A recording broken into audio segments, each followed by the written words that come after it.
Bledsoe was arrested. Patrick Montgomery was in court. Jonathan Manapa will stay in federal custody. No, I don't take responsibility at all.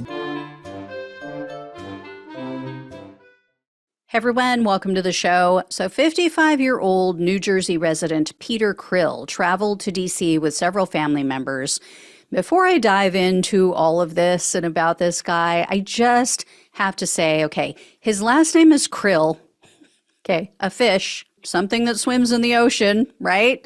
Does this photo of him not look like the squid guy or whatever he was supposed to be in the Pirates of the Caribbean? I'm not trying to be mean. I'm just saying, Krill and then this guy. That's all I could think of when I saw his photo. I'm sorry, I had to throw that in. Anyway, after attending Donald Trump's speech together, he and his family members split up. They went their separate ways. So Krill was wearing a military type of helmet. He had on goggles. He had a mouthpiece in because, you know, peaceful tourists and all that jazz. So Krill headed to the Capitol and he joined others in confronting the police. He was on the Lower West Plaza. He was also on the front line and he was seen on video. He grabbed a barricade with both hands and he tried to pull it away from the officers, or he did pull away from the officers. And that allowed several other people in the mob to reach the police before they were pushed back. So they were pushed back behind the barricades again, but eventually that line did break, that police line. And then Krill was seen a short time later. He was on the scaffolding that had been set up for Joe Biden's inauguration.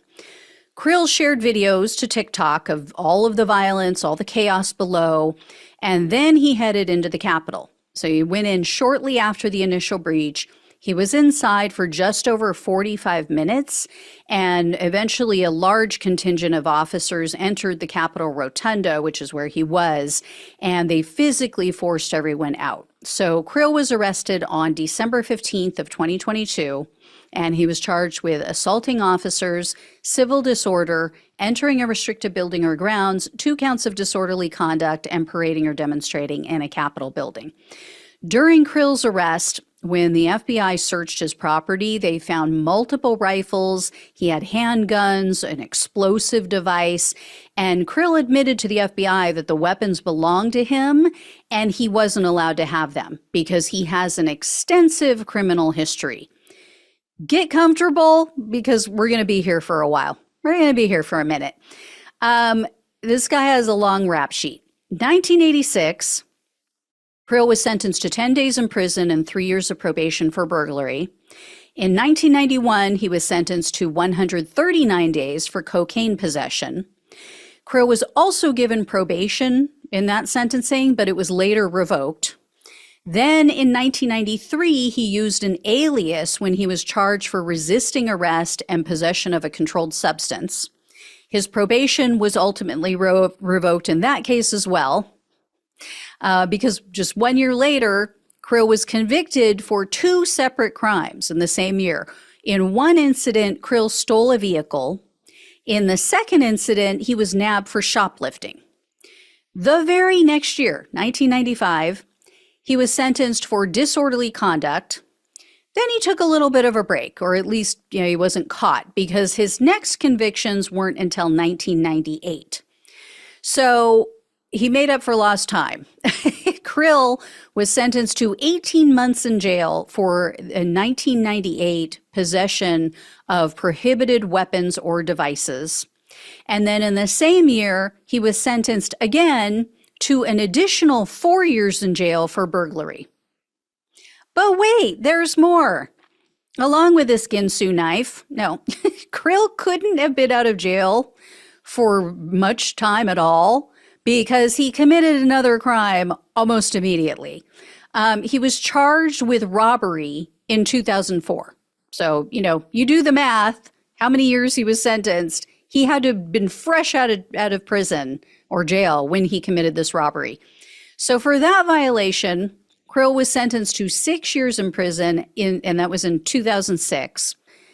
I have to say, after covering over 1,300 arrests and hundreds of sentences, I can say without a doubt, if someone has a long rap sheet, they're definitely a Trump supporter.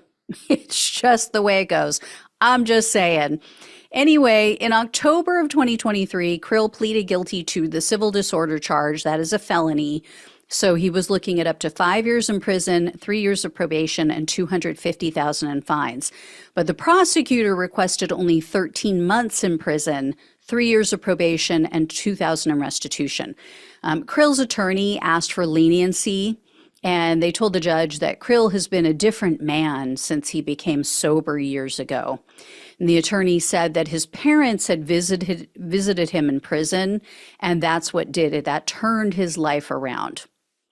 Apparently not, if he's still criming.